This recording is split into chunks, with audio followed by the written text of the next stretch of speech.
Bigweed here. Today we review a Marzen and discuss a cashless society.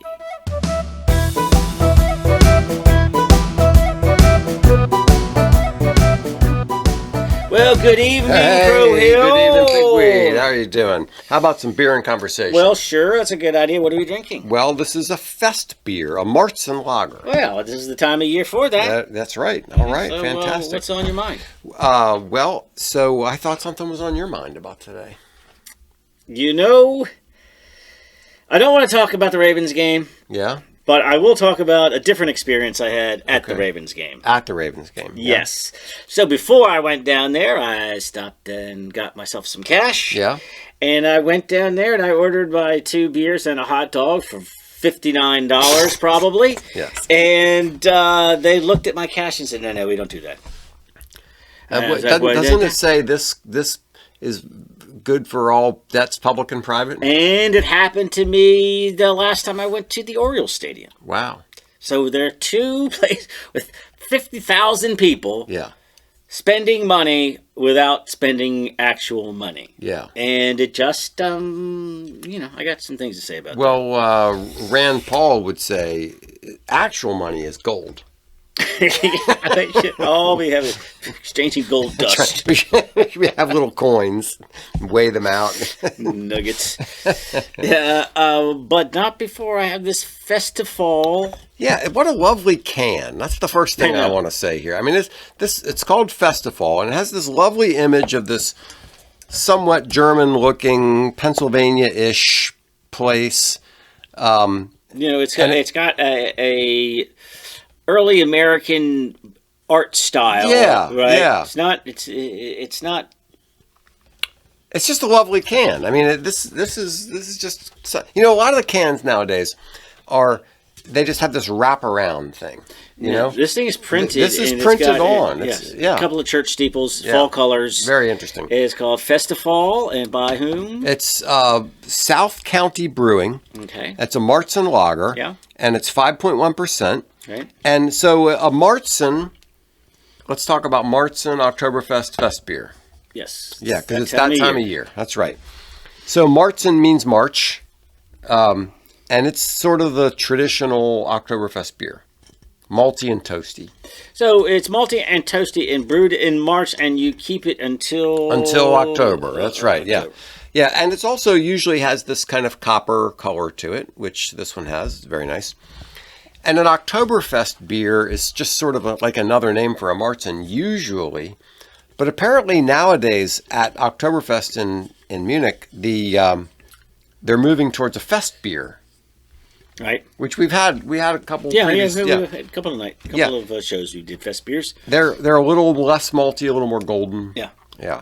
Right. It's like, when you're drinking more than 10. Yeah. You probably want, this might be a little malty. Might be a little too much for drinking 10 on a nice fall day with fall lines everywhere. Oh, that's nice. Yeah. I like that. It's got a little more caramel than I expected. True. Yeah, but very nice. No, it's got some real genuine maltiness more than the fest. The fest beer, as I recall, looked like a Budweiser. It did. And it was actually very light. it was maltier tasting than you would expect it to be based on the color. Yeah. But it was still very good. This is copper and yummy. All right, Southcounty Brewing, thank you very much. Keep them coming, and keep up the high standards of the cans. That's impressive there. I like that. All right, so what are we doing here? So what I'm saying, I saw a hearing, but just like an X snatch. I didn't.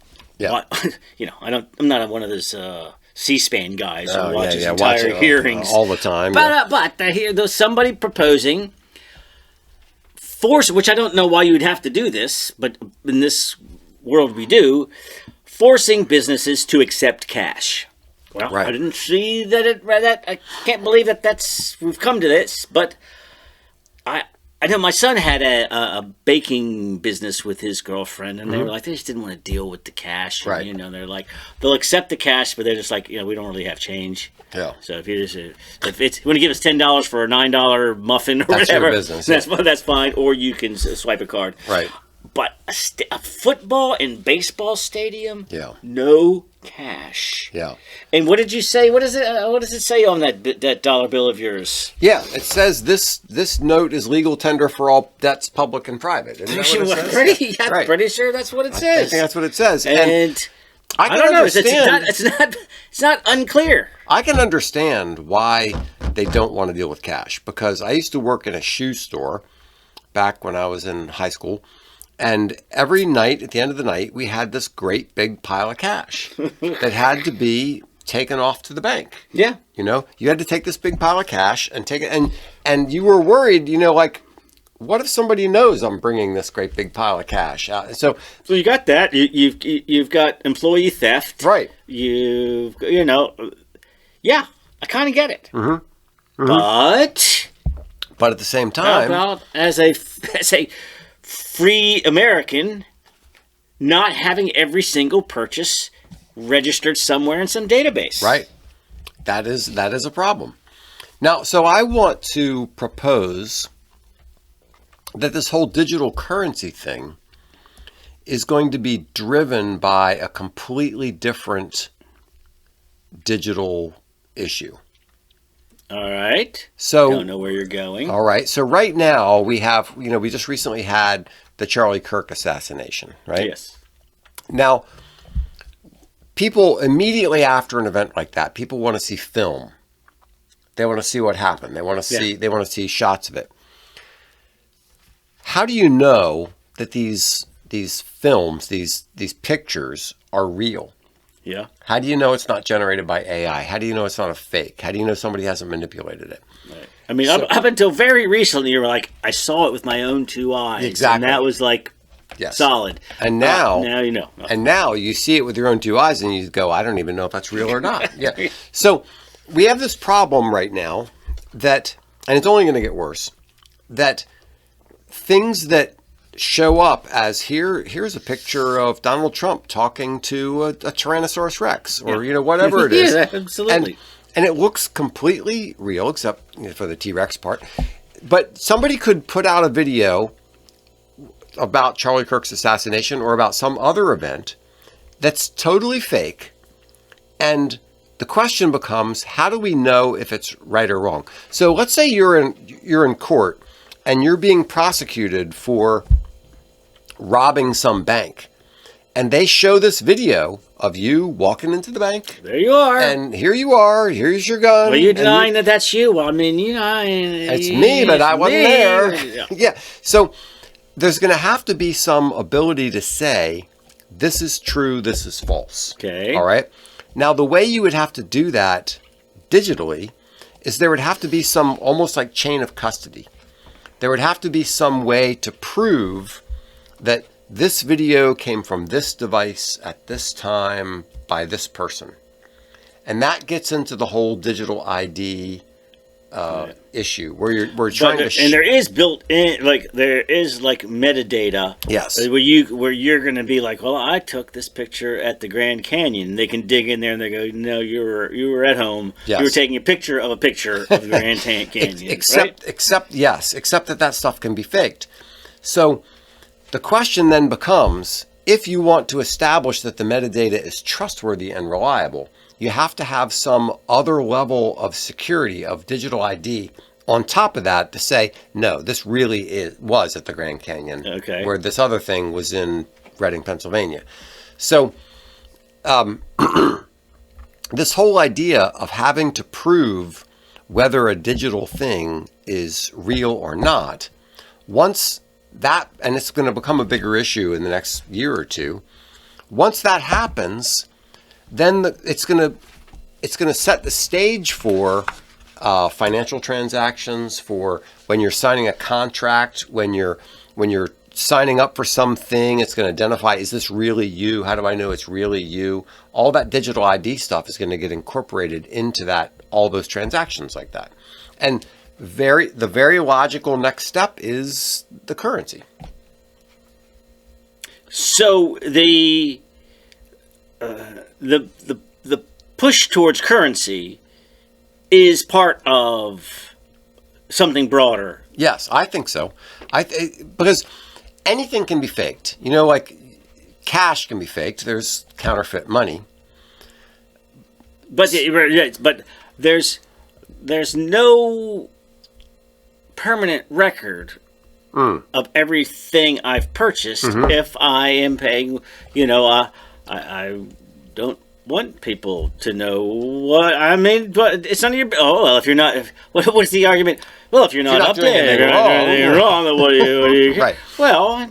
I don't know who's going to have this information in their hands. Right. And how about if every time I go to the liquor store to buy beer and cigarettes, I choose to buy cash? Or how about this? Business. How about this? It's during the Biden administration, and you want to buy some ivermectin, and the Biden administration has decided that everybody who buys ivermectin is a domestic terrorist because you know. So there are perfectly legitimate reasons for you to try to hide. Not want to have every transaction, counted by somebody. Or let's say we wanted to do a show on Mein Kampf, you know, and like I don't want the government knowing that I bought a copy of Mein Kampf. I've been wanting to buy a copy of the Turner Diaries, which was the inspiration for the Oklahoma bombing guy and like-minded folks. Right. And I said, what is going on? And I'm thinking I would rather find a bookstore and go buy it with cash than get it on Amazon and my name goes on some FBI list somewhere. Because Or remember years one of our shows a while ago we both watched Cuties. Because we wanted to see, like, is it as bad as everybody's saying? Yeah. You know? Like, okay, so now somebody comes along and says, everybody who watched Cuties is now... Yes, exactly. It could be something that's innocuous now, but when the culture changes, all of a sudden, you know, this is permanent record of you doing what... So there's a certain amount of freedom in privacy. The idea that you go buy some gasoline with cash, put it in your car, drive where you want. Nobody knows where you are. Nobody knows what you're doing. There's freedom in that. Well, there was a time when you could go through a tunnel and cross a bridge and just pay with cash. Yes. Can't do it anymore. But there was a window in between where you could do either. You could either get the Easy Pass and have a permanent record of everywhere you go, or you could pay cash, and in that window, there was like, there's something suspicious about people who, you don't want the government knowing everywhere you're going. What are you up to? Right now, you're on a list for simply not wanting to be followed all the time. How about this? You know, normally you go to work at 8:30 every day, and then one day you go to work at 5:30, and then you get a call from, you know, why were you going to work at 5? You know, like, that's the kind of thing. Yeah, AI has established your life pattern. Yeah. And now we want to know why you're deviating from your pattern. Right. You must be up to something. And if you're not, well, you just have to tell us so. And what's the problem? Right. Yeah. What's the problem? Right. Because, okay, so there's the whole question of what's wrong with the government having this data.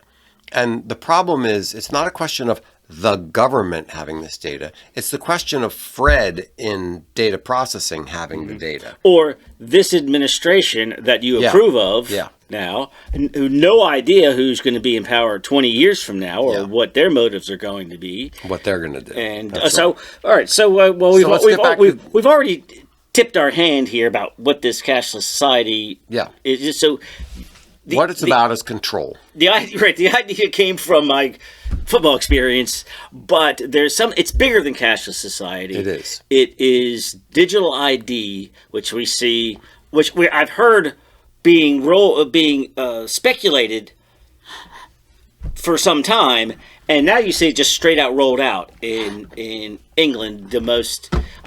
What did we do? We did a show, wasn't very long ago, how the English invented freedom. And they hate freedom.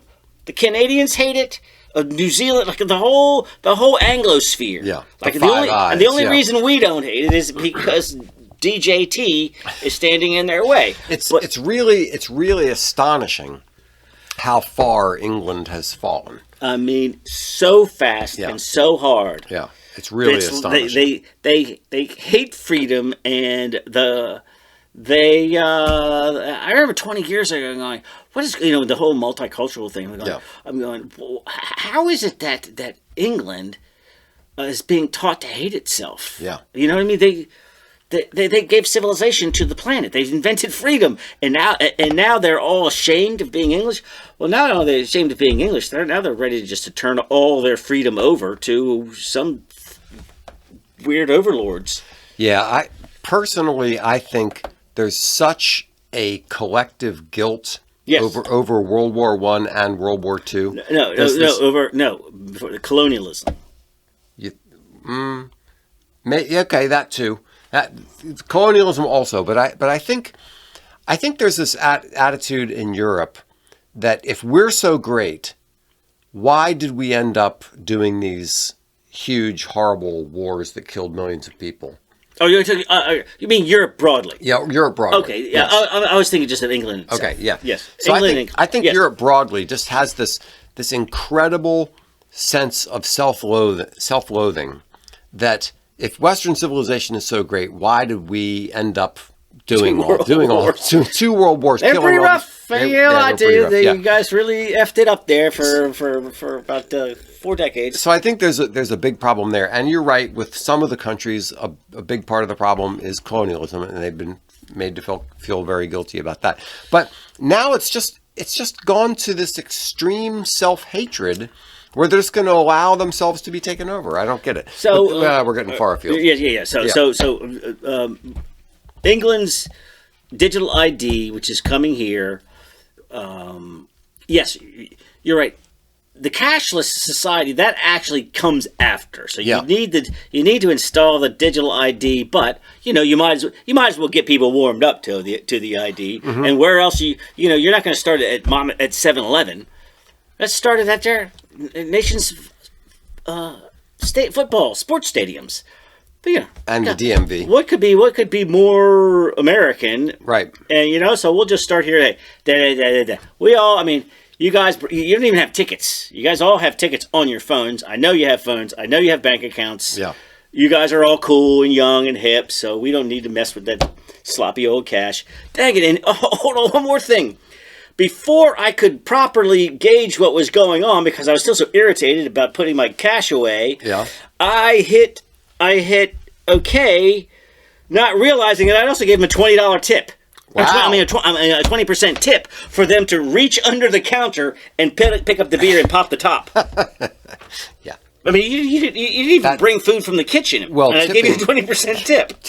Tipping culture is a totally different subject, which is out of control, completely out of control. All right. So anyway, the point is that this is just warming you up, because the real danger, the real goal, is the digital ID. So this new brick card, which I'll get to in a minute, is.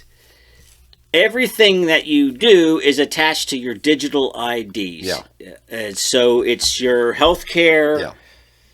And it makes so much sense. It is so efficient. How many times have you had to type in your name, address, zip code, credit card number, everything? How many times have you had to do that? Look, we're just going to make everything easier on you. I know. All you have to do now is show your ID. It's all done. It's, how many times was I told that your Social Security number will never be used for anything but your income tax? You know, at the University of Maryland, you know what they did? Look.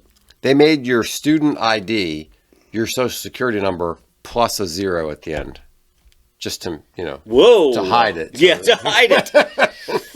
Yes, exactly. You go to your bank, your health care, everything like that. They want to know what your Social Security. Everybody. So we are. Yeah. So we're already halfway there anyway, or 3/4 of the way there.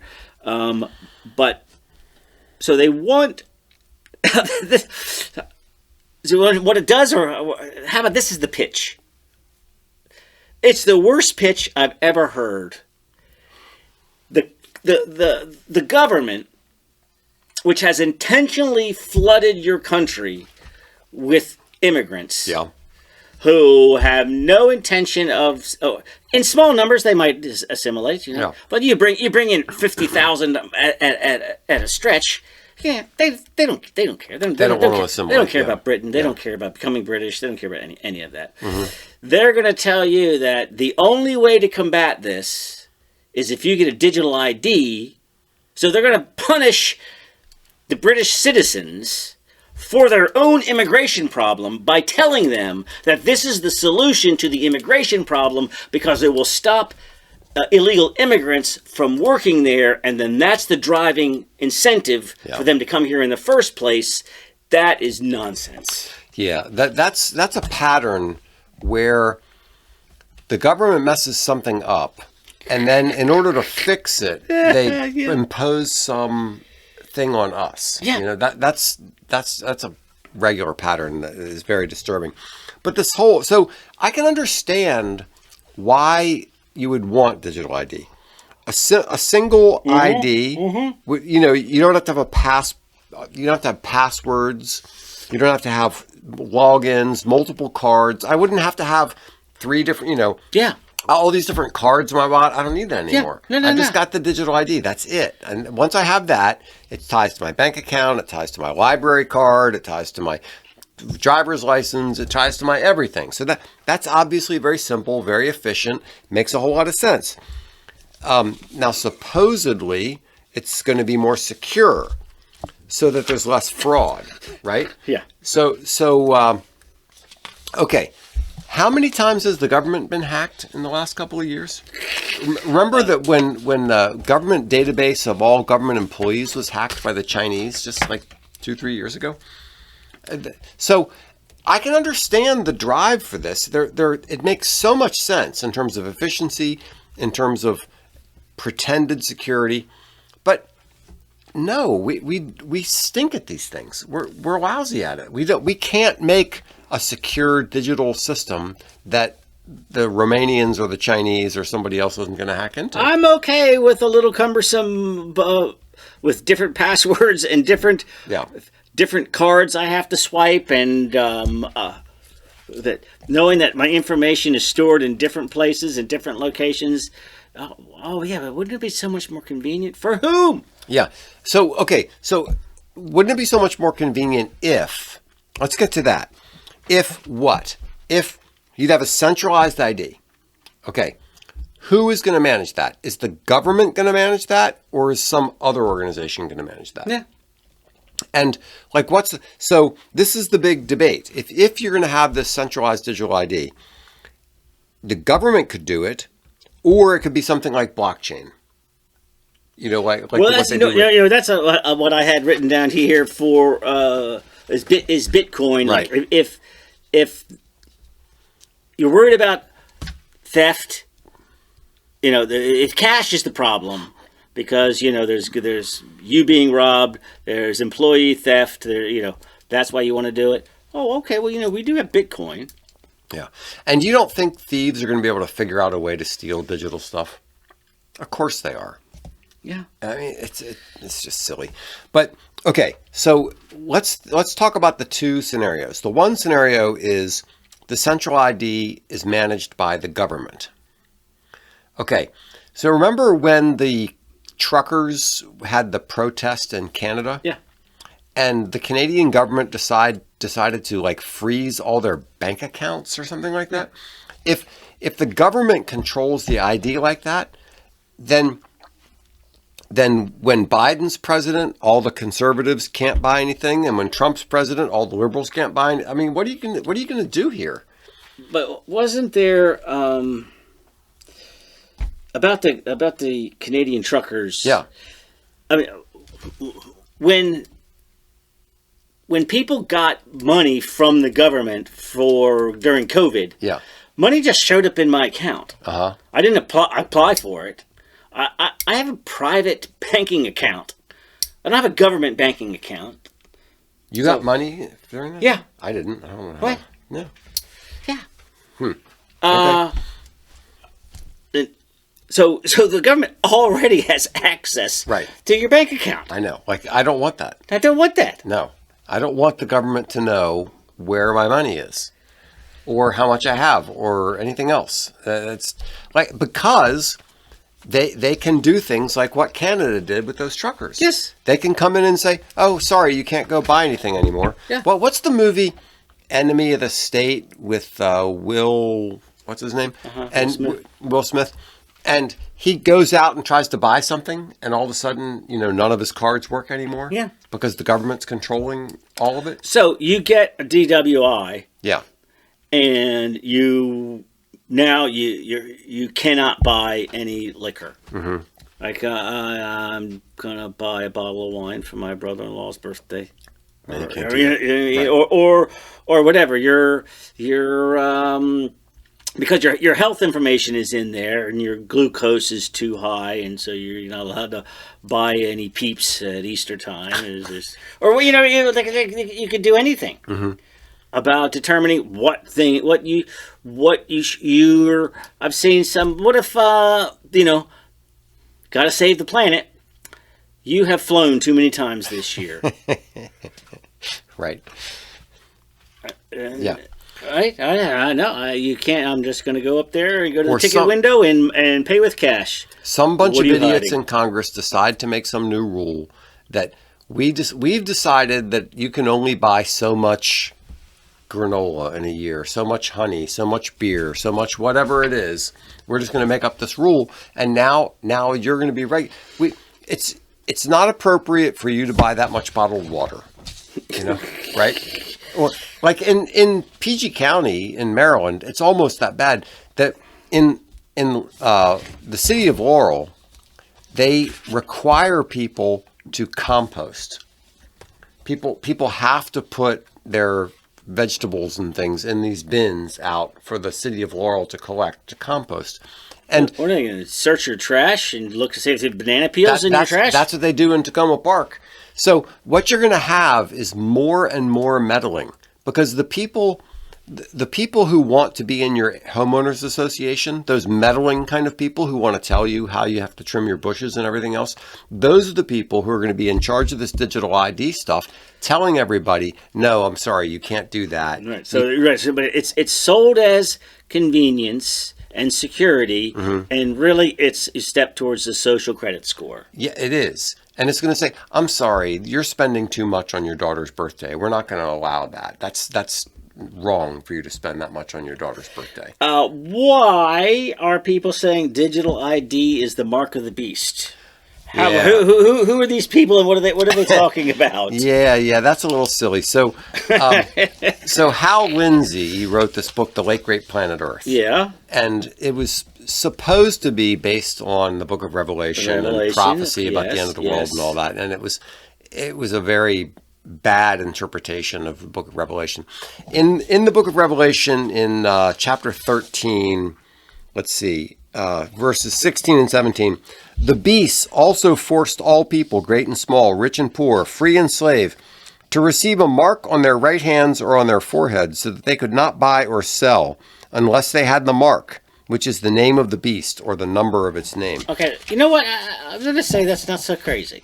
If we get to the point where we get, you know what? It's just easier if you just get a chip in your hand or a barcode on your forearm. I mean, come on. I mean, of course, it'd be so much easier. You don't have to carry around your dumb phone. Right. And actually, it's not fair to make people have what you're saying right now, because actually it is kind of, you're saying everybody, every single person, poor people, has to have a $700 phone.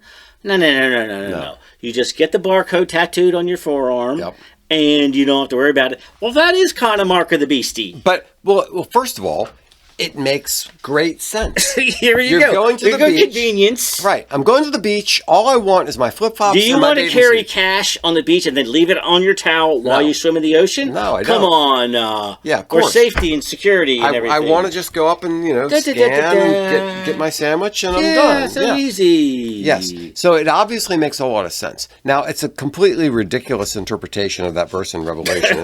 But that's what Hal Lindsey did. And so a lot of people nowadays, because they go for this end of the world stuff, think that the mark of the beast that it's talking about in the Book of Revelation is the same thing as this digital currency, and it's not. No. But But I kind of get why. I kind of get where you're going with this. I get where you're going. And it is, well, in terms of it being awful and something to be avoided, and to that extent, I'll give it to you. Yeah. Now, in the context of the Book of Revelation, in the first century, there were various kinds of guilds and things that if you didn't if you didn't worship the emperor, you couldn't be part of the guild. Right. So that there was at that time a very clear association between emperor worship and your ability to conduct commerce. Okay. Oh, so I'm feeling it. Yeah, that's kind of what it's talking about there. Yeah. So nowadays, the modern, and I'm not trying to say it's prophecy or anything, but if you were to take a modern application of that, the modern equivalent to that would be you have to sign on with our agenda. You have to be part of our club. You have to be agree to our terms and conditions. Mm-hmm. You have to agree to live this way, blah, blah, blah, blah, in order to be able to trade. Well, how about this? You have to either have... All right, I was talking to my brother, whatever. His story is that his friend had a company... Mm-hmm. And they're going through some issue about dissolving the company, about who earns what. And that. They had a third guy who didn't do shit, mm-hmm.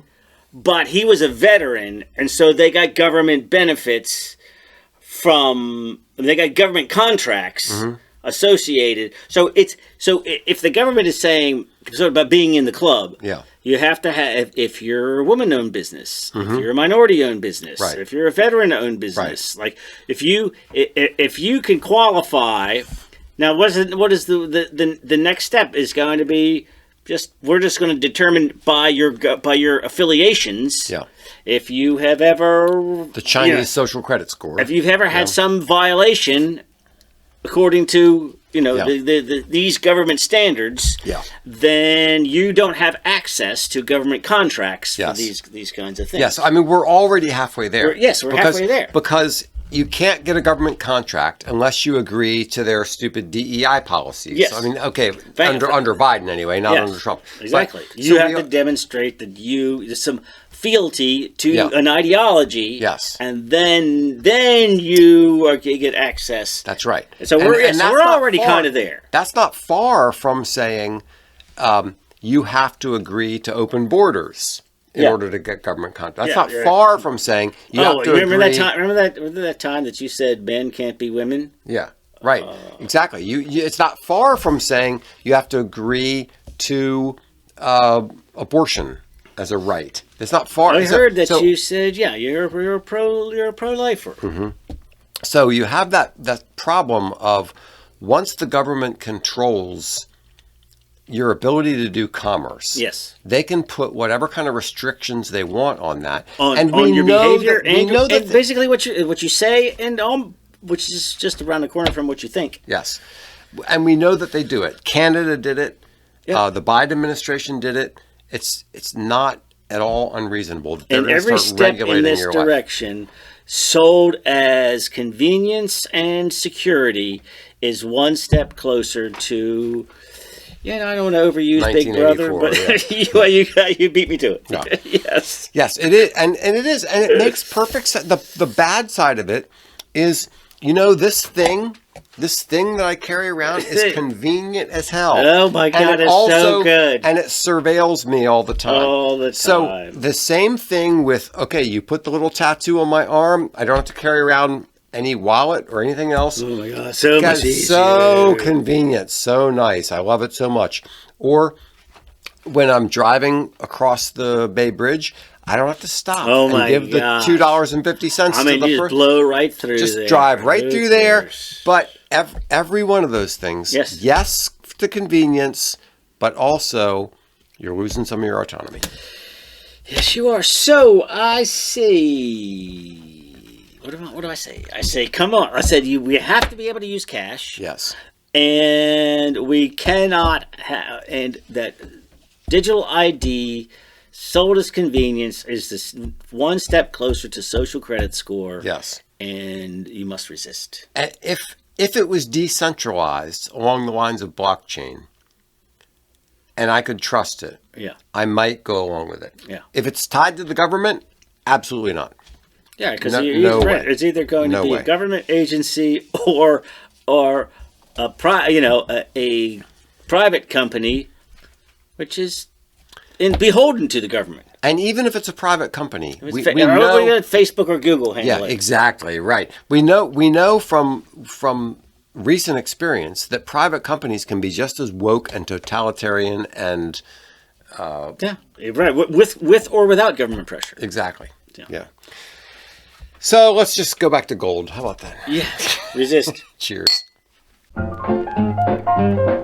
Thanks so much for listening to Beer and Conversation with Pigweed and Crowhill. Remember to visit us at pigweedandcrowhill.com or send us an email at pigweedshow@gmail.com.